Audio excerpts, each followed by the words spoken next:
गड़िया बेचे की बिया का हाँ भैया बेचे के तो बढ़िया गाड़ी है। बेचवा दी हाँ बेचवा दो। तो का रेट लगेगा? अभी तो मैंने रेट 50-60 रुपया मंगा तो 60,000 रुपया एगो दाम बोलो 50,000 की 60,000? जा तारा खातिर 50,000 रुपया। अब तो जोन कमा लो कमीशन उससे कोई दिक्कत नहीं है। 50,000 नु। हाँ तो रुको हम बात करते हैं तब। ठीक है बतिया जब बतिया के ठीक है बताओ आवत हमके। नहीं हम बताओ तनी। ठीक है ठीक है ठीक है। 60,000 बना दिया। 60,000 में कितना कहला हन? कहला हन 70,000। बे मर्द बड़ी महंगा दिया। ऐसा गाड़ी के 70,000 कोई दी? ठीक है मतलब 60,000 पर बात करी। हाँ करा।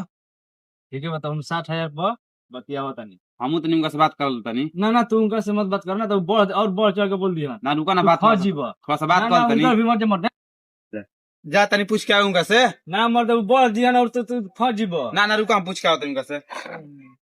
भैया गाड़िया कितना कहनी है? तो गाड़िया का हम 50,000 रुपया कहला हन। 50,000? हाँ तन चलो ताओ तो दलाल क्या बोला क्या बेसी कहता का देखा था 60,000 70,000 कॉल। हम तो 50,000 कहने ना मर्द हम 50,000 कहनी हो। अभी पकड़